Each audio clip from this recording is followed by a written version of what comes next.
میں ان شواہد کی بنا پر یہ یقین رکھتا ہوں پورا ترکش بیلٹ سلسلہ مجددیہ نقشبندیہ کے ساتھ یہ پورا سلسلہ افغانستان سے چلیے ترکستان سے چل کر ترکی تک پورا یہ جو نان عرب ورلڈ ہے نان عرب مسلم ورلڈ وہ سلسلہ مجددیہ حضرت احمد سرہندی رحمت اللہ علیہ گردن نہ جھکی جس کے جہانگیر کے آگے جس کے نفس گرم سے ہے گرمی احرار یہ انہی کا سلسلہ ہے جو پورے ترکش بیلٹ میں آپ کو نظر آئے گا. پھر شاہ ولی اللہ جیسا مفکر. بہرحال یہ تمام شواہد ہیں اور میرے لیے تو سب سے بڑے شواہد جو ہے اب وہ احادیث دیکھیے جو حضور نے بیان فرمائی. جب یہ مارکا گرم ہوگا ایک حدیث ہے حضور فرماتے ہیں ابن ماجہ کی روایت ہے حضرت عبداللہ ابن حارث رضی اللہ تعالی عنہ سے یخرج ناس من المشرق یوتئون للمہدی یعنی سلطان ہی. جب اس عالم عرب میں دیکھیے ایک بات میں عرض کر چکا ہوں بڑی تلخ بات ہے عالم عرب ہمارا بہتر حصہ ہے افضل حصہ ہے ان کو اللہ نے فضیلت ہم سے بہت زیادہ دی ہے.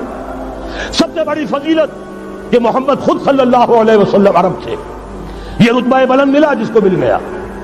پھر مستقل فضیلت اللہ کا کلام ان کی زبان میں موجود ہے مادری زبان. لہذا اگر انہوں نے کوتاہی کی انہوں نے پیٹھ دکھائی بہت بڑے مجرم ہیں اس میں کوئی شک نہیں. اور یہی وجہ ہے یہ سارے ملاحب وہی ہونے ہیں. ایسی ایسی بھاری جنگیں حضور فرماتے ہیں اتنے لوگ ہلاک ہوں گے کہ پرندہ اڑتا چلا جائے گا اترنے کی جگہ نہیں ملے گی لاشیں ہی لاشیں ہوں. یہ شکل ہونے والی ہے اور میں تو چونکہ ایک مضمون اور کتابچے کی شکل میں بھی شائع ہو چکا ہے اس میں کہ حضور کی اس حدیث کے حوالے سے میری امت پر بھی وہ سب کچھ وارد ہوگا جو سابقہ امت پر ہوا اسی کے حوالے سے عرض کر چکا ہوں. اگر اس صدی میں ہولوکاسٹ میں 60 لاکھ یہودی مارا گیا ہے کوئی اسی کا دوبارہ چربا جو ہے امت مسلمہ پر بھی آنے والا ہے. لیکن اس کے بعد پھر ان کے لیے فوجیں جائیں گی مشرق سے وہاں جو امام ہوں گے جو بھی ان کو لیڈ کر رہے ہوں گے حضرت مہدی. یہ تصور ذہن میں رکھیے ہمارے مابین اور عیسائیوں کے مابین حضرت مسیح کی ذات مشترک اگرچہ ان کا یہ عقیدہ ہے کہ وہ سولی دیے گئے فوت ہو گئے معاذ اللہ ثم معاذ اللہ پھر زندہ ہو کر آسمان پر گئے پھر آئیں گے. ہم کہتے ہیں نہیں وہ سولی دیے ہی نہیں گئے وہ زندہ آسمان پر اٹھائے گئے واپس آئیں گے. گویا کہ بہت حد تک اشتراک ہے لیکن ایک اختلاف بھی ہے. اسی طرح حضرت مہدی کے بارے میں شیعہ اور سنی تصورات میں اتفاق بھی ہے اختلاف بھی ہے. یقیناً امت مسلمہ امت عرب مجھے تو اقبال کا وہ شعر یاد آتا ہے خون اسرائیل آ جاتا ہے آخر جوش میں توڑ دیتا ہے کوئی موسیٰ طلسم سامری. تو کیا خون اسماعیل جوش میں نہیں آئے گا؟ حضرت اسماعیل کی نسل میں حضور اور حضور کی صاحبزادی حضرت فاطمہ رضی اللہ تعالی عنہا حضور نے فرمایا میری اس بیٹی کی نسل میں اللہ تعالیٰ ایک شخص کو اٹھائے گا جو اس وقت مسلمانوں کی قیادت کرے گا. یہ چیز ہمارے اور اہل تشیع کے مابین مشترک.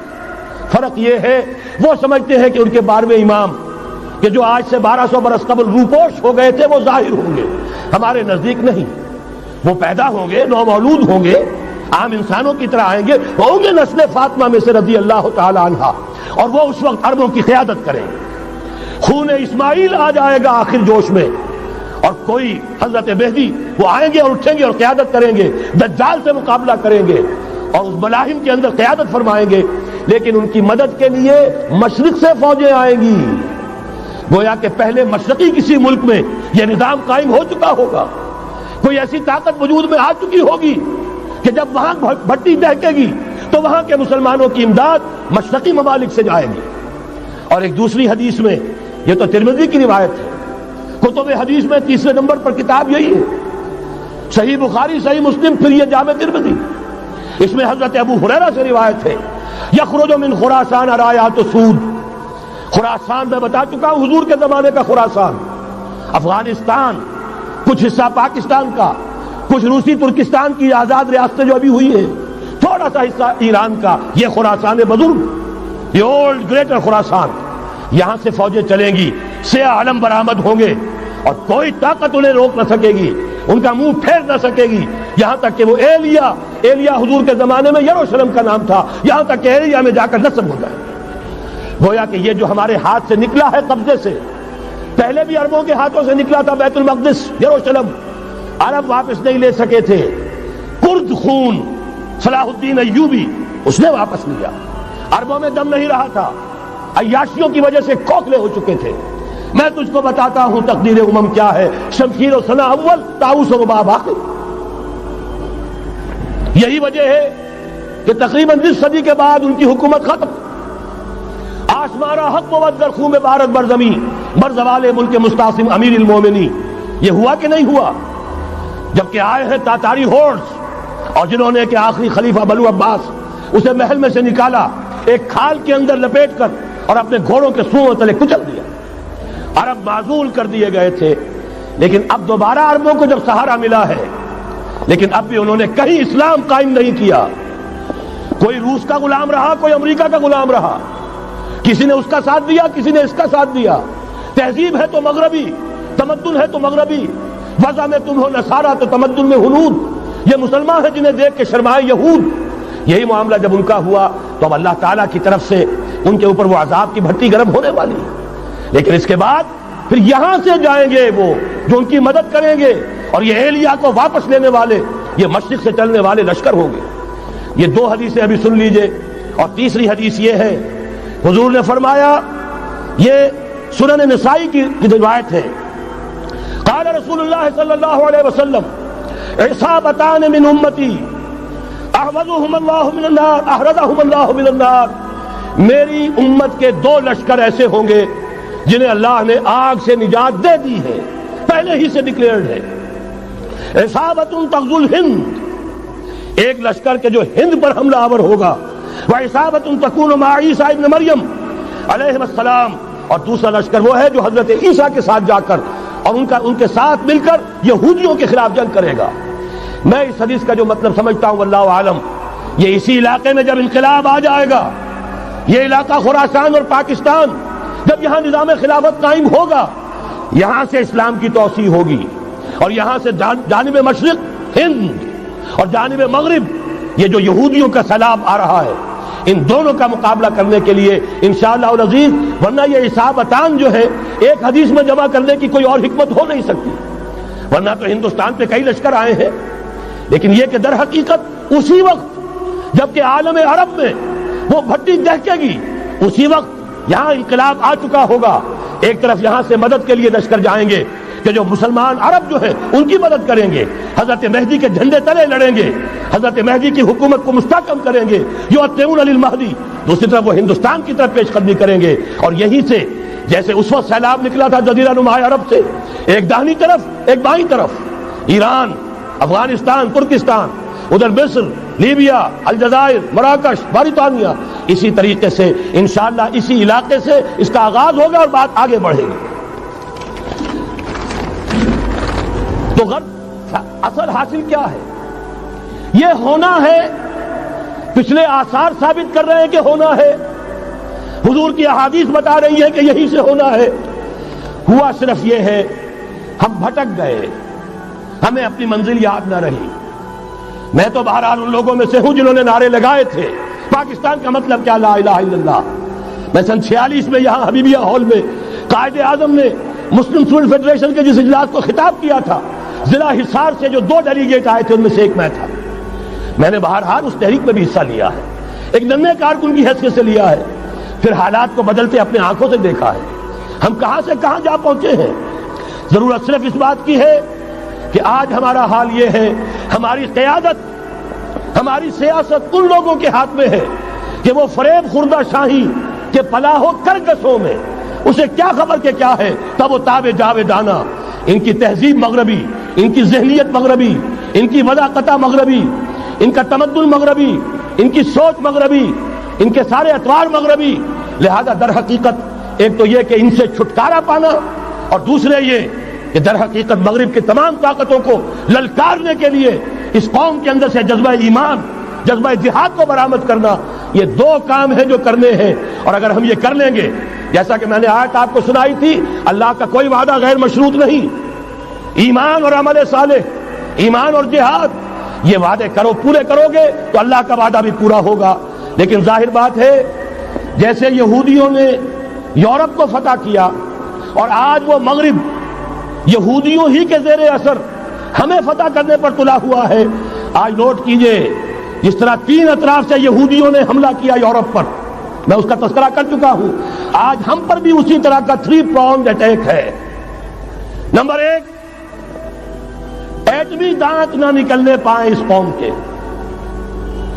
رول بیک کرانے کے لیے خاموش ڈپلومیسی، اس کے ہتھ کنڈے، کہیں ان میں طاقت نہ ہو جائے، کہیں یہ چیلنج کرنے کی پوزیشن میں نہ آ جائیں، اپنے پاس ایٹمک ہتھیاروں کے انبار ہوں، لیکن کسی مسلمان ملک کے پاس آ گیا تو وہ اسلامک بام بن جائے گا. اگر وہ اسرائیل کے پاس ہے کوئی حرج نہیں، لیکن پاکستان کے پاس کسی صورت میں ہتھیار نہیں ہونا چاہیے.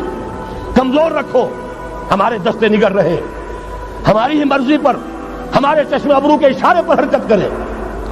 نمبر 2، اباحیت، بے حیائی، عریانی، فحاشی، اس کا سیلاب، اور سب سے بڑھ کر خاندانی نظام کو برباد کرنے کے لیے یہ بہبود آبادی کا پروگرام.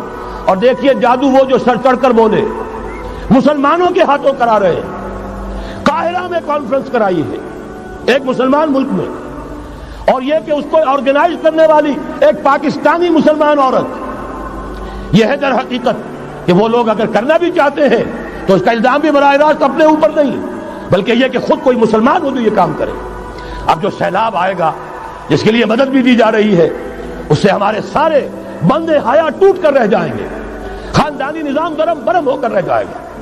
جو ابھی تک اللہ کا شکر ہے کہ ہمارے ملک کے اندر انٹیکٹ ہے کچھ اوپر کا طبقہ جو بالکل ہی مغربی تہذیب میں رگا گیا ہے، ورنہ ہمارے ہاں خاندان کا نظام ابھی انٹیکٹ ہے. لیکن یہ کہ یہ سیلاب بھی بڑی شدت سے آ رہا ہے، یہ چیزیں بیک وقت کیوں ہو رہی ہیں.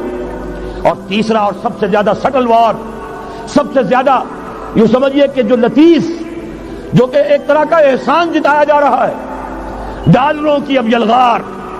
اب یہاں پر امریکی سرمایہ، ڈالر چاہے مشرق سے آئے چاہے مغرب سے آئے، وہ یہودیوں کا اعلی کار ہے.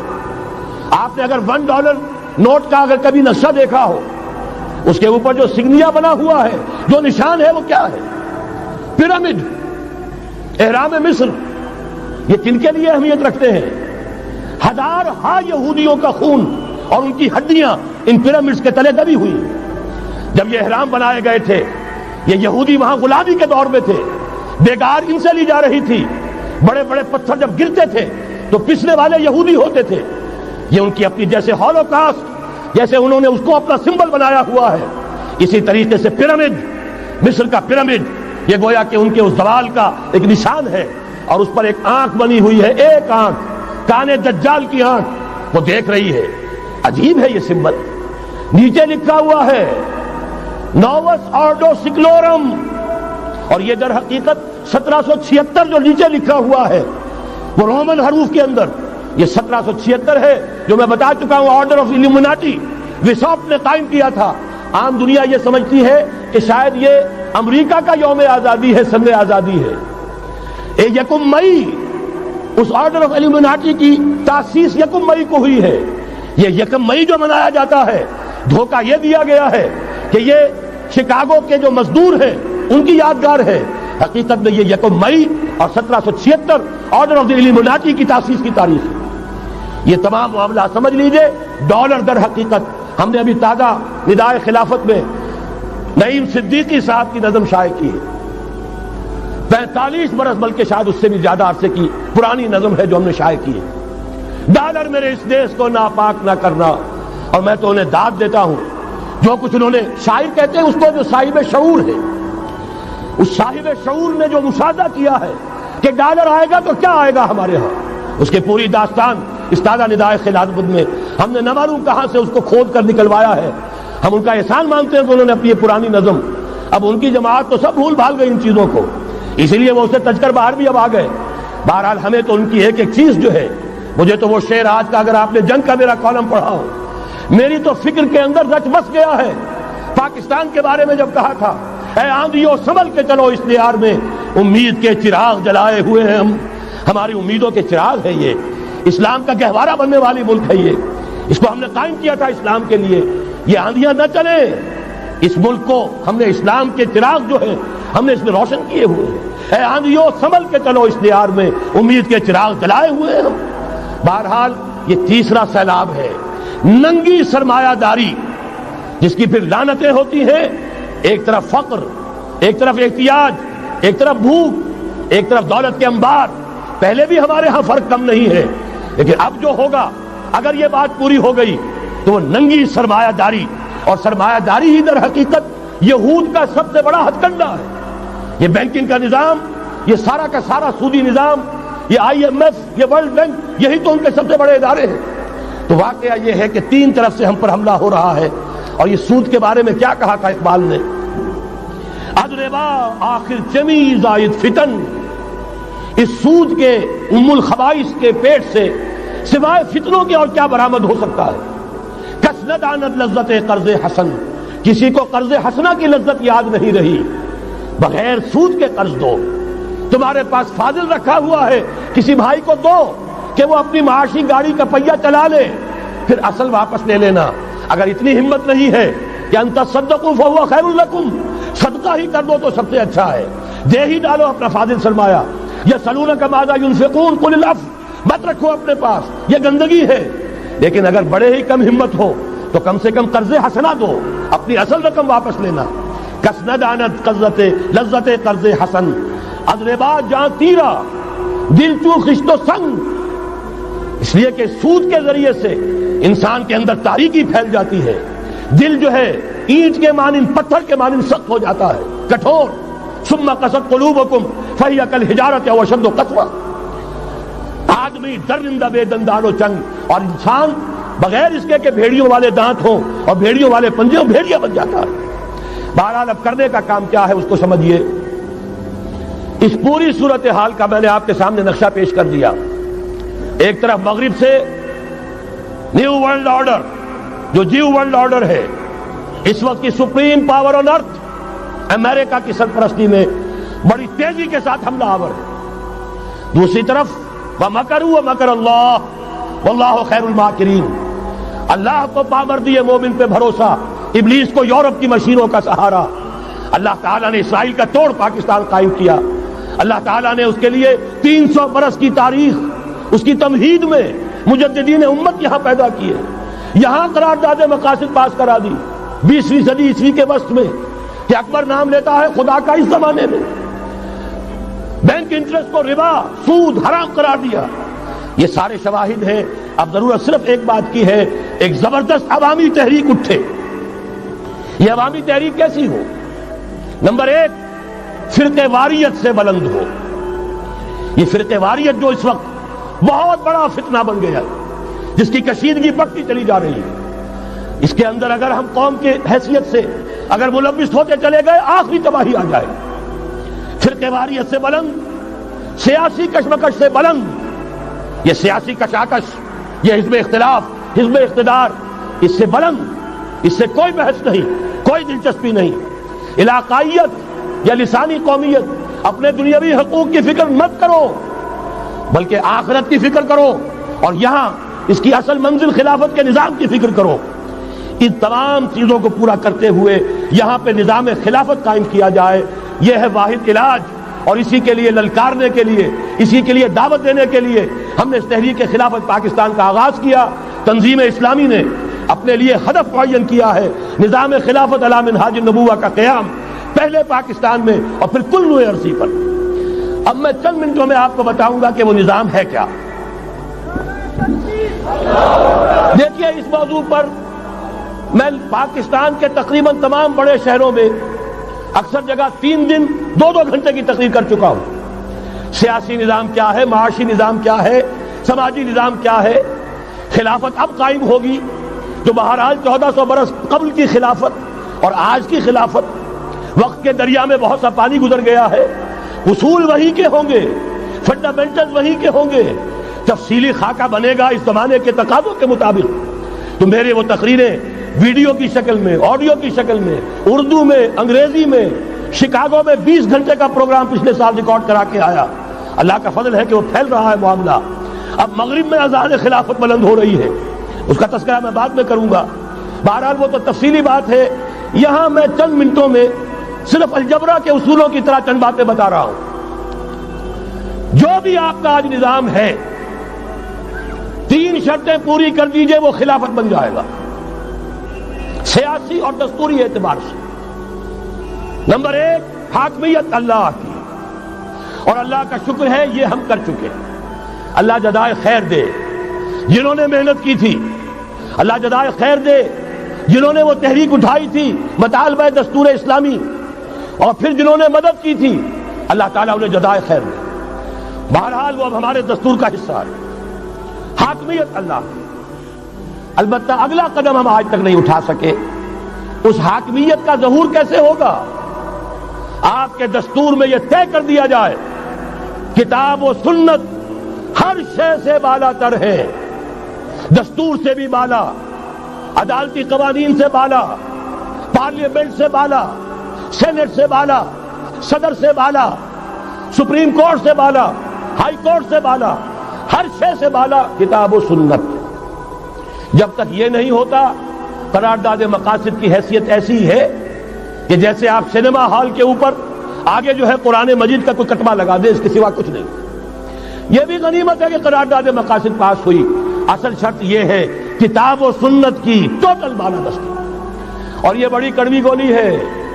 عوامی تحریک جب تک نہیں چلے گی، لوگ جب تک اپنی خون کی ندیاں نہیں بہا دیں گے، یہ کڑوی گولی حلق سے اترنے والی نہیں. یہ IJI کی حکومت میں نہیں اتری. اسلام کے نام پر اقتدار میں آئے، اسلام کے نام پر ISI نے IJI بنوائی، اسلام کے نام پر انہیں ووٹ ملے، 2/3 کی اکثریت ملی. اس کے باوجود شریعت کی بالادستی کا ایکٹ، شریعت کی بالادستی کی دستور کے اندر ترمیم پاس نہیں کرائی گئی. معلوم ہوا اوپر زبردست کا ٹھینگا ہے. امریکہ کے سب پرستار ہیں، سب ڈرتے ہیں، سب کے لیے سب کو نظر آتا ہے بالآخر جو ہے اسی کے پاس جانا ہوگا، چاہے وہ نواز شریف ہو اور چاہے وہ بے نظیر ہو. ایک کھلم کھلا ہے، اور اب تو میں کہتا ہوں نواز شریف بھی کھلم کھلا ہے. آج کے اس دور میں انہوں نے اسلام کا نام کبھی نہیں لیا. اس سے تو بالکل تائب. بس صرف فرق یہ رہ گیا ہے بے نظیر کھلم کھلا بھی مذاق اڑا لیتی ہے اسلامی صداؤں کا، اسلامی قوانین کا. یہ اس پر ذرا خاموش ہے. لیکن یہ کہ اپنی تحریک میں ہمارے بہت سے جو سیاسی قائدین ہیں مسلمانوں کے، کتنے بیانات آپ نے پڑھے ہوں گے، ذرا اسلام کا نام لے لیں ہم ساتھ ہو جائیں گے. مولانا سمیع الحق صاحب کا بیان آیا، ذرا اسلام کی بات کرے تو ہمارے اور بہت سے علماء اور ہمارے طارق صاحب جو ہیں انہوں نے بھی کہا کہ میں ہم ساتھ آ جائیں گے. لیکن یہ کہ بڑا پکا ثابت ہوا نواز شریف اسلام کا نام نہیں لیا. یہ بات جان لیجئے، یہ اس کے بغیر، قربانی کے بغیر اصل یہی منزل ہے، اصل کٹھن یہی ہے. یہ کتاب و سنت کی بالادستی، اس کو قبول کرنا، اختیار کرنا، یہ بغیر عوامی تحریک کے، بغیر قربانیوں کے ممکن نہیں ہوگا. بہرحال دوسری بات یہ، اور تیسری بات، کسی غیر مسلم کو نظام خلافت میں قانون سازی میں شریک نہیں کیا جا سکتا. جس قانون کی بنیاد کتاب و سنت، جو نہ کتاب کو مانے نہ سنت کو مانے، اس کا اس ملک کی قانون ساز اسمبلی میں جانے کا مطلب کیا ہے؟ ان کی علیحدہ اسمبلیاں ہوں، ان کے جو حقوق ہیں مائنورٹیز کی حیثیت سے ان کی گارنٹی دی جائے، ان کی جان، مال، عزت، آبرو کا پورا تحفظ، ان کی پوری مذہبی آزادی، ان کی عبادت گاہوں کی پوری ضمانت، ان کی حفاظت کی، ان کا پرسنل لا ہو، سب کچھ ہوگا. قانون سازی میں غیر مسلم شریک نہیں ہو سکتا. نظام خلافت کی اعلیٰ ترین سطح کی پالیسی بنانے میں غیر مسلم شریک نہیں ہو سکتا. یہ معاملات ہمیں، یہ کڑوی گولیاں ہیں، لیکن صرف 3 گولیاں ہضم کر لیجئے، یہ نظام خلافت کا نظام بن جائے گا. البتہ چوتھی بات اور عرض کر دوں، وہ کہتا ہوں بہتر ہے کہ اس پارلیمانی نظام کی لعنت جو انگریزوں کی وراثت کے طور پر ہمیں ملی ہے، اسے چھوڑ کر صدارتی نظام اختیار کیا جائے. وہ صدارتی نظام جو نظام خلافت سے قریب تر ہے، انہوں نے ہم سے لیا ہے. اقبال نے کہا ہے، ہر کجا بینی جہان رنگ و بو، زاں کے از خاکش برو یا دارزو، یا نور مصطفیٰ اورا بہاش، یا ہنوز اندر تلاش مصطفیٰ. اگر کوئی اچھائی ان کے پاس ہے وہ نور مصطفیٰ سے مانگی ہوئی ہے. یہ خلافت کے نظام کا چربا ہے. ایک شخص کو منتخب کرو، اب اسے اختیار دو، اس کے ہاتھ کھلے رکھو، اسے کام کرنے دو. ہاں امپیچمنٹ کا نظام ہو، غلط ہو تو اسے سیدھا کرنے کا نظام ہو. اس کے لیے آپ امپیچمنٹ کا نظام آج کی جو امریکہ کی حکومت ہے اس میں بھی ہے. اور کیسا ہے کہ ذرا سا اندیشہ ہوا تھا اور نکسن صاحب جو بھاگ کھڑے ہوئے تھے. تو میرے نزدیک صدارتی نظام اور چھوٹے صوبے، یہ بڑے بڑے صوبوں کی ضرورت نہیں ہے، چھوٹے صوبے ہوں، لوگوں کو سہولتیں ہوں، ہر علاقے کے لوگوں کو معلوم ہو کہ ہمارے معاملات ہمارے اپنے ہاتھ میں ہیں، ان کے اندر کوئی احساس جو ہے محرومی کا پیدا نہ ہونے پائے. اس لیے کہ وہی چیز ہے جو سیاہی گھول دیتی ہے. کون سیاہی گھول رہا ہے وقت کے بہتے دریا میں؟ یہ ساری سیاہیاں جو سندھ میں گھل رہی ہیں، بلوچستان میں گھل رہی ہیں، سرائکی کے علاقے میں گھل رہی ہیں، ان سب کا علاج ہے چھوٹے صوبے بناؤ. لیکن یہ چیزیں خلافت کی شرائط میں سے نہیں ہیں. بہتر بات ہے، دنیاوی اعتبار سے بہتر بات ہے، انتظامی اعتبار سے بہتر بات ہے. باقی اصل شرائط تین: اللہ کی حاکمیت کا اقرار جو قرارداد مقاصد میں بالفعل ہے، کتاب و سنت کی ٹوٹل بالادستی. سپریم کورٹ کو اختیار دیجئے، وہاں جا کر کوئی بھی شہری پاکستان کا کوئی بھی عالم دین اگر ثابت کر دے فلاں قانون، فلاں ہدایت، فلاں انسٹرکشن، فلاں کوئی حکم جو دیا گیا ہے کتاب و سنت کے منافی ہے، فوراً کل عدم ہوگا. اور تیسری بات، غیر مسلم پروٹیکٹڈ مائنورٹی ہوں گے، ان کی جان مال عزت آبرو کی حفاظت ہوگی، لیکن یہ کہ وہ برابر کے قانون سازی کے حق میں شریک نہیں ہو سکتے، اس لیے کہ یہاں کتاب و سنت منبع ہے قانون کا جس کو وہ تسلیم نہیں کرتے. اسی طرح یہ معاشی نظام، موجودہ سرمایہ دارانہ نظام، بہت بڑی لعنت، بہت بڑی لعنت، بہت بڑی لعنت. لیکن جیسے آپ کو معلوم ہے، آج ہی ابو جہل کہہ دے لا الہ الا اللہ محمد الرسول اللہ، مسلمان بن جاتا. کلمہ تو ایک ہی تھا نا. ابو طالب کے پاس جب وفد گیا تھا رؤسائے قریش کا، اور انہوں نے کہا تھا کہ اپنے بھتیجے کو روک لو ورنہ اب ہم جو تمہاری بھی رعایت اب نہیں کریں گے، میدان جنگ میں آ جاؤ. ابو طالب نے کہا تھا میرا بھتیجا تم سے کیا مانگ رہا؟ ایک کلمہ، ایک کلمہ لا الہ الا اللہ، اور تو اس کا کوئی مطالبہ نہیں. انہوں نے کہا، ابو سفیان اس وقت تک کیونکہ ابھی کفر میں تھے، شرک میں تھے، انہوں نے کہا وہ ایک کلمہ جو وہ مانگ رہا ہے وہ ہمارے سارے معبودوں کی نفی کر دیتا ہے. وہی تو سب سے بڑی مصیبت ہے. تو میں آپ کو بتا رہا ہوں، تین چیزیں اس سرمایہ دارانہ نظام میں سے نکال دیجئے، یہ اسلامی نظام بن جائے گا. تفصیل میں جانے کا موقع نہیں ہے، میں فارمولہ دے رہا ہوں. تفصیل میں نے عرض کیا، میرے کیسٹ سے کتابیں ہیں، وہ خطبات خلافت اب کتابی شکل میں بھی آ جائیں گے، انگریزی میں ویڈیو کیسٹ ہے، اردو میں ہے، بڑے بڑے شہروں میں خطبات دے چکا ہوں، مواد موجود ہے. لیکن اس وقت فارمولہ بتا رہا ہوں، تین چیزیں نکال دیجئے. نمبر ایک، سود نکال دیجئے. اس میں بھی اللہ کے فضل و کرم سے پیش رفت ہمارے ہاں ہوئی. فیڈرل شریعت کورٹ نے فتویٰ دیا اور اتنا زبردست ججمنٹ لکھا ہے، پوری دنیا کے لیے رہنمائی کا ذریعہ بن جائے گا. یہی وجہ ہے کہ مجھے معلوم ہوا ہے موجودہ حکومت نے اس کی اشاعت روک دی ہے. باہر کے ممالک سے ڈیمانڈ. میں جب انگلستان میں تھا ابھی 2 مہینے قبل، وہاں کچھ لوگوں کے سامنے تذکرہ کیا، انہوں نے کہا ہمیں منگا کے دیجئے، بنگلہ دیش کے مسلمان تھے، ہمیں منگا کے دیجئے. میں نے یہاں لکھا، معلوم ہوا کہ نہیں، وہ مل ہی نہیں رہا، بلکہ کہہ دیا گیا اسے مت چھاپو، اس کی اشاعت بن گئی، اس لیے کہ وہ کلمہ خیر کہیں پھیل نہ جائے. یہودی کا اگر علاج ہے، جیسے آپ نے سنا تھا بچپن میں کہانیاں، دیو کی جان ایک طوطے کی گردن میں ہے، طوطے کی گردن مروڑ دو گے دیو مر جائے گا. یہودی کی جان سود میں ہے. یہ سارا ہتھ کنڈا اس کا جو ہے، جو ورلڈ ڈومینیشن یہودی چاہ رہا ہے، وہ مالیاتی نوعیت کی ہے. وہ اپنی حکومت قائم نہیں کرنا چاہتا. حکومت کے تو بڑے کھکھیڑ ہوتے ہیں، بڑی ذمہ داریاں ہوتی ہیں، لوگوں کی تنقیدیں سننی پڑتی ہیں، بھوکے بھیڑیے کبھی ٹوٹ پڑتے ہیں. لہذا ان کو چھوڑو، حکومت وہ خود کریں. ہاں وہ محنت کریں حیوانوں کی طرح، ملائی ہمارے پاس آتی چلی جائے، زندہ رہنے کی حد تک تو ان کو دیں گے. جیسے تانگے والا گھوڑے کو بھی آخر دانہ تو ڈالتا ہے کہ اگلے دن پھر اسے جوتنا ہے تانگے کے اندر، لیکن اصل کمائی تو اس کی ہے جو ہو رہی ہے. صرف یہ مالیاتی نظام اور اس کا ایک ہی لفظ کے اندر توڑ ہے، سود ختم اور یہود کی گویا کہ جان نکل جائے. یہی وجہ ہے جیسے ہی فیڈرل شریعت کورٹ کا فیصلہ آیا تھا، وہ جو کوئی چیزیں پائپ کے اندر پڑی ہوئی تھی مدد کی، وہ بھی روک لی گئی. یہ قوم کدھر جا رہی ہے؟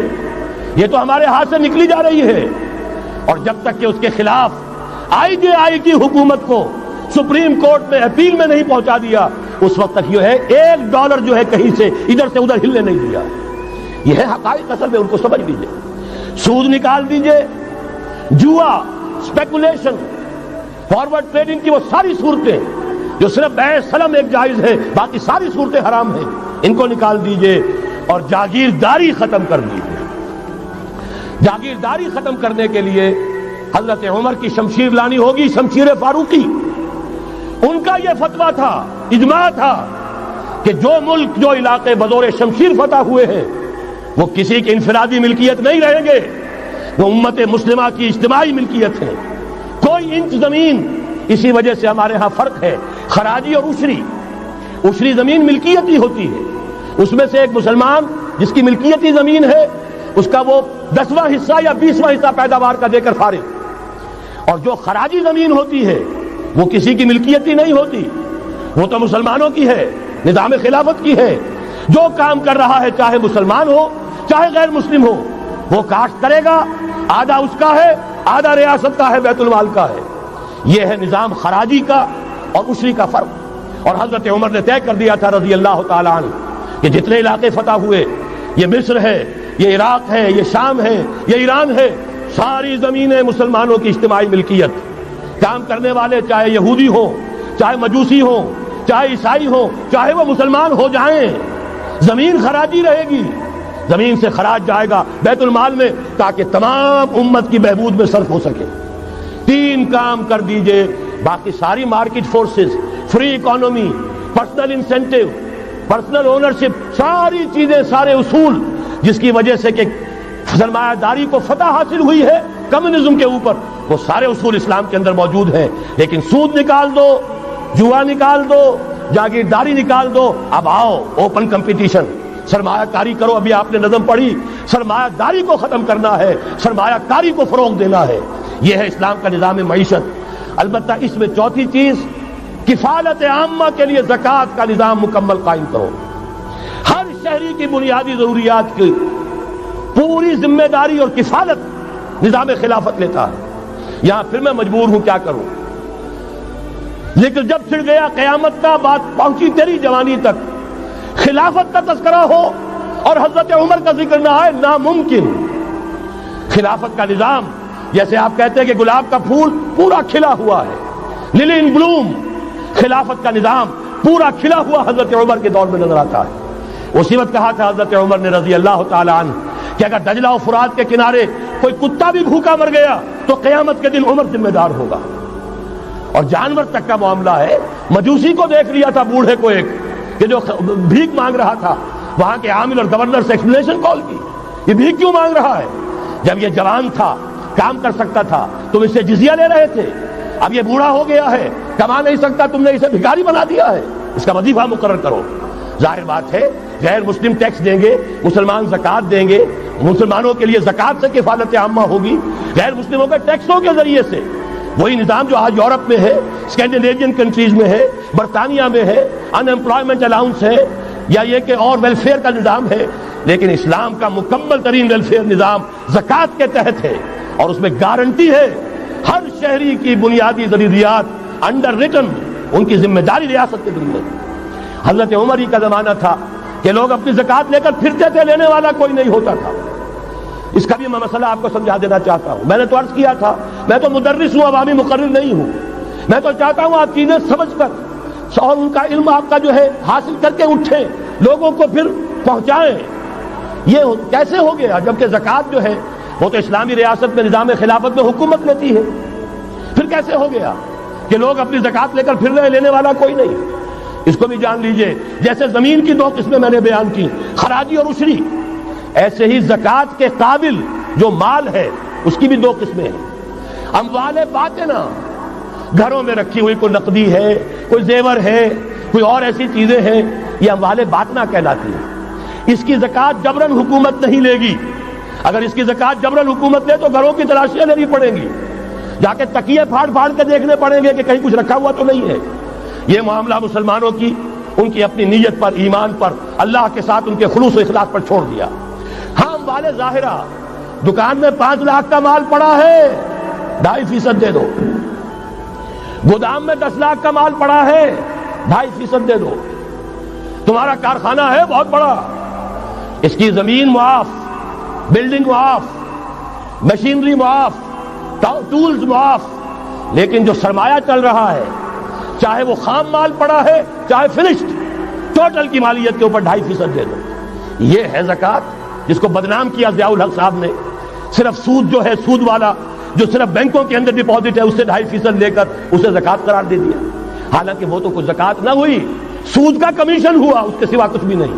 زکوٰۃ تو یہ ہے کہ ہر دکاندار، اور مجھے یقین ہے مسلمان دے گا، آپ اسے انکم ٹیکس جیسے لعنتی ٹیکس سے نجات دیجئے جس نے اسے جھوٹ بولنے پہ مجبور کیا ہوا ہے. یہ لعنتی ٹیکس ہے در حقیقت کہ جس نے ہر شخص کو جھوٹا بننے پر مجبور کر دیا ہے. ان کو ختم کریں. زکوٰۃ تو مسلمان اپنے ایمان کے تقاضے پر دے گا، اور وہ دے گا اور خوشی سے دے گا. لہذا یہ پورا نظام جو ہے اس کو اختیار کیا جائے زکوٰۃ کے، تو پوری ویلفیئر اسٹیٹ، دنیا کے بلند ترین معیارات کی ویلفیئر اسٹیٹ قائم ہو جائے. جو حضرت عمر نے کہا تھا کہ کوئی کتا بھی بھوکا اور پیاسا نہ رہے. اب آئیے تیسرا معاملہ سماجی. یہاں بھی 3 ہی باتیں کہوں گا. ترقی ہے، تعلیم ہے، ان میں کوئی رکاوٹ نہیں. خواتین کام کریں، کوئی رکاوٹ نہیں. کیا چیز نکالنی ہے؟ بے حیائی، بے حجابی، عریانی نکال دو. ستر و حجاب انفورس کرو. سیگریگیشن، عورتوں کے اسکول علیحدہ، مردوں کے علیحدہ، عورتوں کے کالج علیحدہ، مردوں کے علیحدہ، عورتوں کی یونیورسٹی علیحدہ، مردوں کی علیحدہ، عورتوں کے ہسپتال علیحدہ، مردوں کے ہسپتال علیحدہ. کسی درجے میں تو ہمارے ہاں ہے، اس کو آگے بڑھاؤ، یونیورسٹی بناؤ. اسی طریقے سے ہسپتال میں، مردوں کے ہسپتال میں عورتوں کو نرس رکھنا کیوں لازم ہے؟ کیا مرد نرسنگ نہیں کر سکتے؟ کیا فوج کی جو فارورڈ یونٹس ہوتے ہیں میڈیکل، کیا ان میں عورتیں جاتی ہیں نرسوں کی حیثیت سے؟ جہاں اصل ضرورت ہوتی ہے، کسی کا بازو اڑ گیا ہے، کسی کی ٹانگ اڑ گئی ہے، کسی کا پیٹ چاک ہو گیا ہے، آنتیں باہر ہے، بڑی ٹینڈر نرسنگ کی ضرورت ہے، وہاں تو عورت نہیں جاتی، وہاں تو میل نرسز ہے. تو مردانہ ہسپتالوں میں مردوں کو نرس رکھو، زنانہ ہسپتالوں میں عورتوں کو نرس رکھو. عورتیں مریض ہوں، عورتیں ڈاکٹر ہوں، عورتیں جو ہے نرسنگ کریں. وہاں کی انتظامیہ بھی عورتوں کو دیجیے. پھر یہ ہے کہ ساری پرائمری ایجوکیشن عورتوں کو دے دیجیے. چھوٹی عمر کے بچے ہیں، انہیں عورت کے اندر اللہ تعالیٰ نے جو شفقت مادری رکھی ہوئی ہے فطری طور پر، ضرورت ہے اس ٹینڈر ایج میں. تو ارادہ اگر ہو جائے تو ہر کام ہو سکتا ہے. ارادہ چاہیے. یہ کہ بے ستری، بے حجابی، عریانی، فحاشی کا خاتمہ کرو. نمبر 2، شراب اور منشیات کا خاتمہ کرو. اس کے لیے آئرن ہینڈ بلکہ آئرن فسٹ کی ضرورت ہے. یہ کر کے دکھایا، ایرانیوں نے کر کے دکھا دیا. ہم سے کہیں زیادہ گرے پڑے تھے، ہم سے کہیں زیادہ یہ خرابیاں ان کے معاشرے میں موجود تھیں. کر کے دکھایا کہ نہیں کر کے دکھایا؟ یہ ہو رہا ہے. لہذا یہ کہ یہ کام کیا جائے، اور زنا اور قذف کے جو اصل اللہ تعالیٰ کی طرف سے، اللہ کے رسول کی طرف سے جو سزائیں ہیں اور حدود اور تعزیرات ہیں ان کو نافذ کیا جائے. یہ 3 چیزیں کر دیجئے، یہی معاشرہ ہوگا. کوئی یہ نہیں کہتا کہ صحراؤں میں جا کر آباد ہو، کوئی آپ سے یہ نہیں کہتا کہ جائیے دوبارہ اونٹوں پہ سفر شروع کیجئے. جو ترقی ہوئی ہے، اللہ تعالیٰ نے علم دیا ہے انسان کو، اللہ تعالیٰ نے ٹیکنالوجی عطا فرمائی انسان کو، اور رحمان کا دیا ہوا علم ہے. علم آدم الاسماء کلھا، یہ اسی علم اسماء کا ظہور ہے پوری دنیا کے اندر. اسے خیر کا، برکت کا ذریعہ بناؤ. میں نے 3 باتیں بتائیں آپ کو. نمبر 1، اللہ کی حاکمیت، کتاب و سنت کی ٹوٹل بالادستی. نمبر 3، اور غیر مسلموں کو قانون سازی میں شریک نہیں کیا جا سکتا. وہ پروٹیکٹڈ مائنورٹی، ان کی جان، مال، عزت و آبرو کی حفاظت کا ذمہ ہے، مذہبی آزادی کا ذمہ ہے، لیکن وہ ہماری قانون سازی میں، اعلیٰ ترین سطح کی پالیسی سازی میں شریک نہیں ہو سکتے. نمبر 2، یہی سارا نظام، یہی سرمایہ کارانہ نظام، سرمایہ دارانہ نظام کو 3 چیزیں نکال دیں گے، وہ سرمایہ دارانہ نہیں رہے گا، سرمایہ کارانہ ہو جائے گا. یہ سرمایہ کارانہ نظام، سود نکال دو، جوا نکال دو، جاگیرداری ختم کر دو، یہی رحمت ہو جائے گی. اللہ کی ربوبیت عامہ، ربوبیت کاملہ کے آپ کو منظر نظر آئیں گے. جاگیرداری کا خاتمہ کر دیجئے.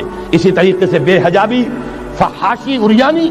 نمبر 2، شراب اور منشیات. نمبر 3، جو اصل جو حدود ہیں شریعت کے، ان کو نافذ کیجئے تاکہ معاشرہ اسلامی معاشرہ بنے. اب آخری بات ہے میری، اور اسی کے ضمن میں کچھ مطالبے ہیں جو آج ہمیں کرنے ہیں حکومت سے. پہلی بات یہ کہ یہ خلافت کیسے آئے گی. اس موضوع پر بھی میں عرض کر رہا ہوں کہ میں کم سے کم 15 سال سے مسلسل تقریریں کر رہا ہوں. اتنی موٹی کتاب اردو میں منہج انقلاب نبوی موجود ہے. اس کے موضوع پر انگریزی میں کیسٹ، اردو میں cassette, video cassette, audio cassette, میری طرف سے مواد پورا موجود ہے. پہلا مرحلہ کیا ہے؟ غور سے سنیے، اس لیے کہ اس کے مخاطب اب آپ ہیں براہ راست ہر فرد۔ خلافت کا نظام قائم کرنا ہے تو پہلے اپنی ذات میں خلیفہ بنیے۔ اللہ نے آپ کو ایک جسم دیا ہے، زبان دی ہے، آنکھیں دی ہیں، کان دیے ہیں، یہ سب آپ کے پاس اللہ کی امانت ہے، ان پر اللہ کی حکومت قائم کی۔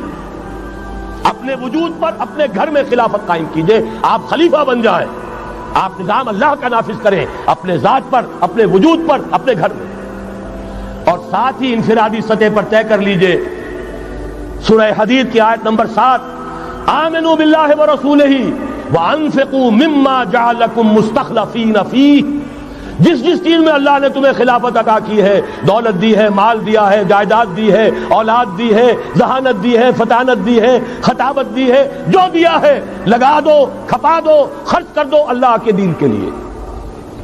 یہ ہے پہلی خلافت۔ اپنے وجود پر اللہ کی حکومت قائم کرو، اپنے گھر میں اللہ کی حکومت قائم کرو، اپنی معاشرت اسلامی بناؤ، اپنے معاش کو اسلامی بناؤ، اور جو کچھ اللہ نے دیا ہے، جسم و جان کی توانائیاں ہوں، صلاحیتیں ہوں، قوتیں ہوں، مال ہو، اولاد ہو، لگا دو، کھپا دو، صرف کر دو اللہ تعالیٰ کے دین کے غلبے کے لیے۔ یہ ہے انفرادی خلافت۔ جان لیجئے جب تک افراد اس خلافت کا حق ادا نہیں کریں گے، اجتماعی خلافت کبھی نہیں آئے گی۔ آرزویں کرتے رہیے، لیس بامانیکم ولا امانی اہل الکتاب، نہ تمہاری خواہشوں سے کچھ ہوگا نہ اہل کتاب کی خواہشوں سے ہوگا۔ انہوں نے بھی کیا ہے تو بڑے پاپڑ بیل کر کیا ہے جو کچھ کیا ہے، اور تمہیں بھی کرنا ہوگا تو بڑی طاقت صرف کر کے اور محنت کر کے قربانیاں دے کر کرنا ہوگا۔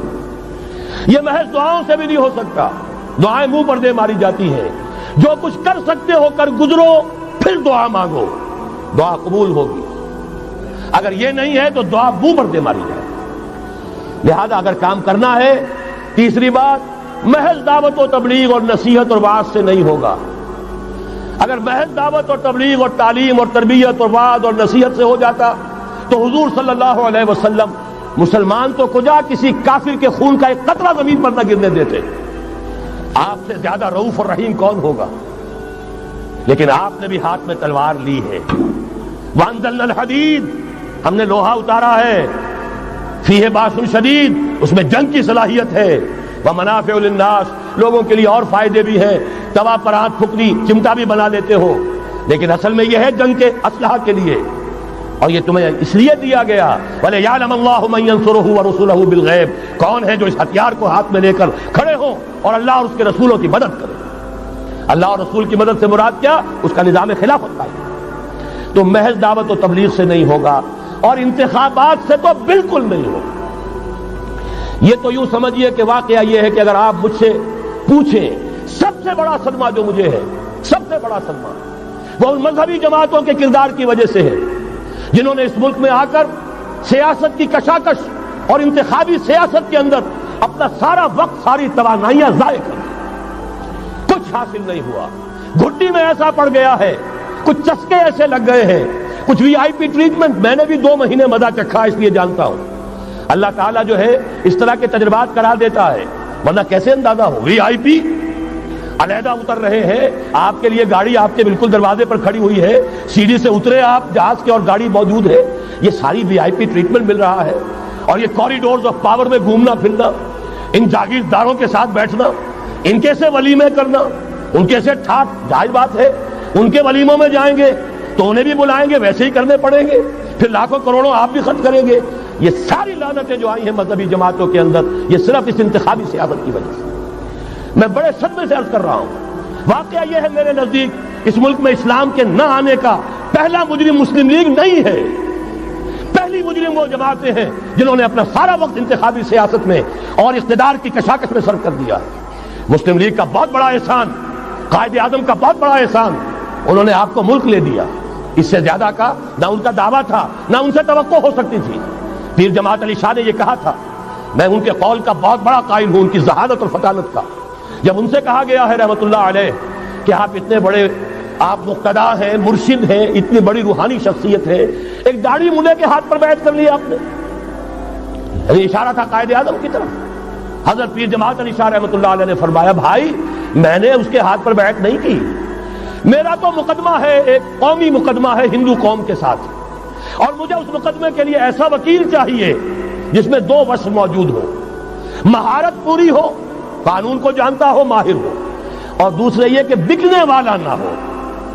میں نے اپنے قومی مقدمے کے لیے وکیل کیا ہے محمد علی جناح۔ ظاہر بات ہے 100% بات صحیح، اور ان کے اس کردار کو دشمنوں نے مانا، نہرو نے، گاندھی نے، ان کے بڑے بڑے دشمنوں نے مانا۔ یہ شخص جو کہتا ہے he means what he says، یہ جو کہتا ہے وہی اس کے دل میں ہوتا، اس کے ہاں کوئی ہیر پھیر نہیں ہے۔ بہرحال انہوں نے ملک لے دیا، یہ بہت بڑا احسان۔ آگے کام تھا رجال دین کا، رجال دین یا تو لگے رہے صرف اپنے مدرسوں میں اور خانقاہوں میں، تبدیلی کا احساس ہی نہیں ہوا کہ کتنا بڑا انقلاب آ گیا ہے، اب ہم انگریزی دور میں نہیں ہیں، اب یہ ایک مسلمانوں کی حکومت بن گئی ہے، اب تو توانائی ہونی چاہیے اس کو اسلامی بنانے کے لیے۔ اور جو جماعتیں چلی گئی انتخابات میں، واقعہ یہ ہے کہ سب سے گھناؤنا کردار اور اس ملک میں اسلام کے آنے میں جو بھی رکاوٹ رہی ہے، سب سے بڑا فیصلہ کل رکاوٹ کا معاملہ ان مذہبی جماعتوں کا کردار۔ اس سے ہٹ کر کیا کرنا ہے، میں نے عرض کیا پہلے، اور یہ میں آپ سے کہہ رہا ہوں، خدا کے لیے سوچئے، آج کی رات جا کر سوچئے، خلیفہ بننا ہے اپنی ذات میں، اپنے وجود پر خلافت قائم کیجئے، اپنے گھر میں خلافت قائم کیجئے، توبہ کیجئے اللہ کی جناب میں، یا ایھا الذین آمنوا توبوا الی اللہ توبۃ نصوحا، بڑے خلوص کے ساتھ توبہ کیجئے، اپنی معاشرت کو، معیشت کو درست کیجئے، اور یہ کہ اپنا تن من دھن، ان صلاتی و نسکی و محیای و مماتی للہ رب العالمین، اس کا فیصلہ کیجئے۔ یہ پہلا مرحلہ ہے بڑا کڑوا، بڑا بھاری، لیکن یہ بھی میں آپ سے عرض کر دوں، جو ارادہ کر لے اس کے لیے بہت آسان، اللہ تعالیٰ کی مدد آتی ہے۔ تم کرو ہمت، توفیق ہم دیں گے، تم کرو فیصلہ، تحصیل ہماری طرف سے ہوگی، آسانی ہماری طرف سے ہوگی۔ فَسَنُيَسِّرُهُ لِلْيُسْرَىٰ، آسانی کے لیے آسان کرتے چلے جائیں گے۔ جو پہاڑ نظر آتے ہیں شروع میں، معلوم ہوتا ہے پہاڑ نہیں، ریت کے ٹیلے تھے، ہمارے قدموں تلے بکھر کر رہ گئے ہیں۔ کر کے دیکھیے، ارادہ کیجئے، عزم کیجئے، طے کیجئے، ان صلاتی و نسکی و محیای و مماتی للہ رب العالمین، اور میرے پاس جو کچھ ہے وہ میرے خدا کا ہے، مجھے اسی کے لیے صرف اپنی زندگی کا تار برقرار رکھنے کے لیے جو ناگزیر ضرورت ہے وہ پوری کرو، باقی لگا دو، کھپا دو۔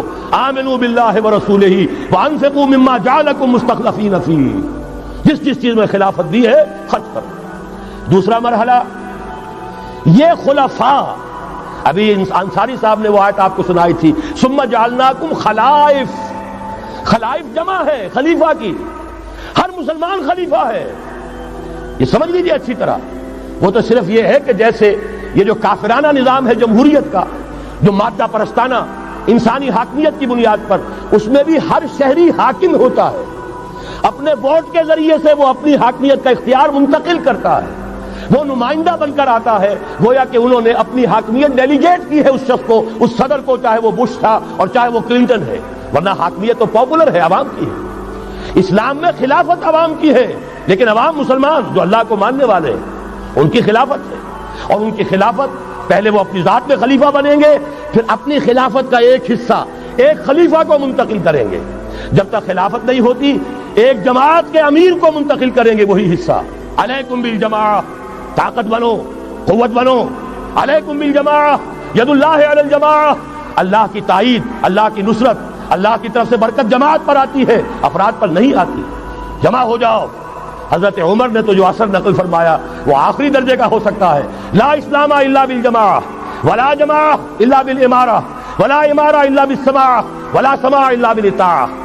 اسلام ہے ہی نہیں جماعت کے بغیر، اور جماعت نہیں ہے امارت کے بغیر، امارت بغیر اس کے بغیر نہیں ہو سکتی کہ ان کا حکم سنو، اور سننے کا کچھ حاصل نہیں جب مانو نا۔ اسی لیے فرمایا آمرکم بخمس، مسلمانوں میں تمہیں 5 باتوں کا حکم دے رہا ہوں، اللہ امرنی بہن، اللہ نے مجھے ان کا حکم دیا ہے، بالجماعت والسمع والطاعت والہجرت والجہاد فی سبیل اللہ۔ تفصیل میں جانے کا موقع نہیں۔ دوسرا مرحلہ جماعت، ہم نے اسی اصول پر تنظیم بنائی، ہم نے اسی لیے اس کی بیعت کا نظام قائم کیا۔ نحن الذین بایعوا محمدا علی الجہاد ما بقینا ابدا، صحابہ کہتے ہیں بایعنا رسول اللہ صلی اللہ علیہ وسلم علی السمع والطاعت فی العسر والیسر والمنشط والمکرہ وعلی حسرۃ علینا وعلی لا ننازع الامر اہلہ وعلی ان نقول بالحق اینما کنا لا نخاف فی اللہ لومۃ لائم۔ پھر صدمے کی بات کہہ رہا ہوں، کوئی مذہبی جماعت سوائے تنظیم اسلامی کے نہیں ہے جس نے اس مسنون طریقے تنظیم کو اختیار کیا ہو۔ اللہ کا شکر ادا کرتے ہوئے کہہ رہا ہوں، تحدیثاً للنعمہ کہہ رہا ہوں، اس بیعت کی سنت کو تازہ کیا ہم نے، جماعت بنائی ہم نے۔ ہمارے ہاں بیعت رہ گئی تھی صرف پیری مریدی کی بیعت، صرف اصلاح نفس کی بیعت۔ اصل بیعت وہ در حقیقت جو مسنون بیعت ہے وہ بیعت جہاد ہے، وہ بیعت جماعت ہے، تاکہ اللہ کے دین کو قائم کرنے کے لیے، خلافت کو برپا کرنے کے لیے اجتماعی جدوجہد کی جا سکے۔ اس کے بعد یہ جماعت کیا کرے گی؟ وَلْتَكُن مِّنكُمْ أُمَّةٌ يَدْعُونَ إِلَى الْخَيْرِ وَيَأْمُرُونَ بِالْمَعْرُوفِ وَيَنْهَوْنَ عَنِ الْمُنكَرِ۔ انتخابات نہیں لڑے گی، کسی کو کندھا دے کر اوپر نہیں پہنچائے گی، پھر اس کی ٹانگ گھسیٹ کر نیچے نہیں گرائے گی۔ یہ دھندے نہیں کرنے، یہ کھیل نہیں کرنے، ادھر جانا ہی نہیں۔ یہ تو ایک ہی تھیلی کے چٹے بٹے، یہ ایک ہی نظام، دونوں امریکہ کے یکساں غلام، دونوں جو ہے اسی سیکولرزم کا دودھ پی کر، سود کا دودھ پی کر کوئی جمع ہوا ہے، اور کوئی جاگیرداری کی گھٹیاں اس کی گھٹی میں پڑی ہوئی ہے، یہ اس کی پیداوار ہے۔ ان میں سے کسی کے ساتھ کوئی خیر نہیں ہے، لیکن یہ ہے کہ الیکشن تو جب بھی کراؤ گے وہی آئیں گے۔ لاکھ آپ تیسری قوت بننے کی امید میں ایئر مارشل اصغر خان بوڑھے ہو گئے، دور اسکار ہوئے، از عمر رفتہ ہوئے۔ اب قاضی حسین احمد صاحب تیسری قوت بننے کی فکر میں آئے تھے، کبھی وہ طاہر القادری صاحب تیسری قوت بننے کی فکر میں آئے تھے۔ جب تک یہاں جاگیردارانہ نظام ہے، کون سی تیسری قوت آ سکتی ہے؟ مت ماری گئی ہے، عقلیں جو ہیں بیچ کھائی ہیں، کیا ہوا ہے؟ کبھی تو آخر ہوش آنا چاہیے۔ یہ وہی آئیں گے، ایک لغاری نہیں دوسرا لغاری، ایک مداری نہیں دوسرا مداری، یہ تو وہی آئیں گے، انہی کا کھیل ہے۔ ایک بہت بڑا تمندار سر جمال خان لغاری، اس کا پوتا آج ہے آپ کا صدر۔ ایک اور بہت بڑا تمندار، دونوں سر تھے، سر شاہ نواز بھٹو، اس کی پوتی وزیر اعظم۔ یہ تو ان کا جو ہے میوزیکل چیئرز کا گیم ہے۔ تم نے خامخواہ جا کر اپنے آپ کی اپنی عزت کا بھی ڈھیلا کرایا، اپنی جو ہے وہ اوقات ضائع کیے ہیں۔ اس کی بجائے کرنا کیا ہے؟ نہیں عن المنکر، بدی سے روکو۔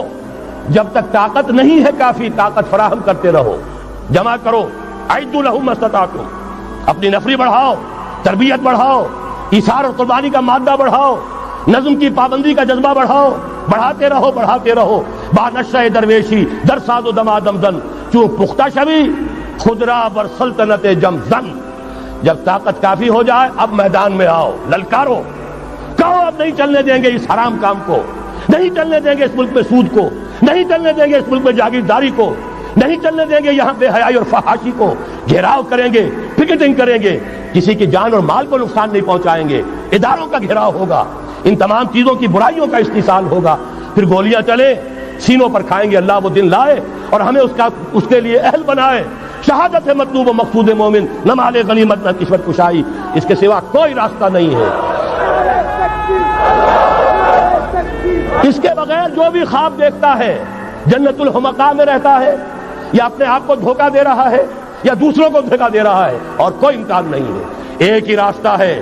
اگر محمد الرسول اللہ اور ان کے ساتھیوں کو انہی وادیوں میں سے گزرنا پڑا، اگر طائف کا پتھراؤ محمد الرسول اللہ کو اپنے جسم اطہر پر جھیلنا پڑا، دندان مبارک محمد الرسول اللہ کے شہید ہوئے، خون کا فوارہ ان کا چھوٹا، سینکڑوں صحابہ جن میں حضرت حمزہ جیسے بھی ہے، اسد اللہ و اسد رسول، جن کی لاش کا نقشہ ابھی آپ نے سنا، ناک کٹی ہوئی ہے، کان کٹا ہوا ہے، پیٹ چاک کر کے کلیجہ چبایا گیا ہے۔ حضور کو جو صدمہ ہوا ہے، مدینے جب واپس گئے ہیں، انصار کے گھروں سے عورتوں کے بین کرنے کی آوازیں آئیں، اس وقت تک حرمت نہیں ہوئی تھی، اور عربوں کا رواج تھا جیسے ہمارے ہاں دیہات میں جس طرح خواتین نوحے کرتی ہیں، بین کرتی ہیں، اس وقت تک وہاں ان کے ہاں بھی رواج تھا، تو وہاں ہو رہا تھا۔ 70 صحابہ شہید ہوئے تھے۔ وہ کوئی ہر شہید کسی کا بیٹا تھا، کسی کا شوہر تھا، کسی کا بھائی تھا، کسی کے ساتھ کوئی اور رشتہ تھا، پورا مدینہ جو ہے ماتم کدا بنا ہوا تھا۔ اس وقت حضور کی زبان سے بھی الفاظ نکل گئے، اما حمزہ تو فلا بواکی لہو، ہائے حمزہ کے لیے تو کوئی رونے والیاں بھی نہیں۔ تب انصار نے اپنے گھروں سے بھیجا خواتین کو حضرت صفیہ رضی اللہ تعالی عنہا کے ہاں، وہاں جاؤ اور تعزیت کرو۔ یہ ساری وادیاں ہیں جو طے کی ہیں محمد الرسول اللہ والذین معہ۔ سفر تبوک ہوا ہے جسے جیش العسرہ کہا گیا ہے۔ ایسا مرحلہ بھی آیا ہے 3 مجاہدین کو 24 گھنٹے کے راشن میں ایک کھجور ملی، ایک کھجور، 24 گھنٹے کا راشن۔ ان لوگوں نے یہ قربانیاں دی ہیں، اس کے بغیر نہیں ہوگا۔ تو ظاہر بات ہے اس کے لیے پہلے تیاری۔ کچے پکے لوگ اگر لے آئے تو خاک میں مل اور آگ میں جل، جب خشت بنے تب کام چلے۔ ان خام دلوں کے عنصر پر بنیاد نہ رکھ، تعمیر نہ کر۔ یہ تو پختگا خام ہے جب تک تو ہے مٹی کا ایک انبار، تو پختہ ہو جائے تو ہے شمشیر بے زنہار تو۔ وہ پختہ ہو جائے، اب ٹکر مول لو، آگے بڑھو، للکارو، آنکھوں میں آنکھیں ڈالو، باطل کا مقابلہ کرو، اس کے استحصال کے لیے اپنی جانیں قربان کر دینے کو سب سے بڑی کامیابی سمجھو۔ یہی واحد راستہ ہے، اس کے سوا جب وہ مرحلہ آ جائے گا، اللہ کرے کہ وہ آئے، اور میں اب اس وقت تو بیان نہیں کر سکتا، وقت بہت ہو گیا ہے۔ میری جو ایک کتاب چھپ چکی ہے سابق اور موجودہ مسلمان امتوں کے کا ماضی، حال اور مستقبل، آنے والی جو حالات ہیں ان کا ایک نقشہ میں نے بیان کیا جو احادیث نبویہ میں آیا ہے۔ میرا اندازہ یہ ہے کہ اب معاملہ زیادہ دور کا نہیں ہے، بلکہ ہمارے لیے تو نہ دور کا ہے نہ دیر کا ہے، انشاءاللہ یہیں سے ہوگا۔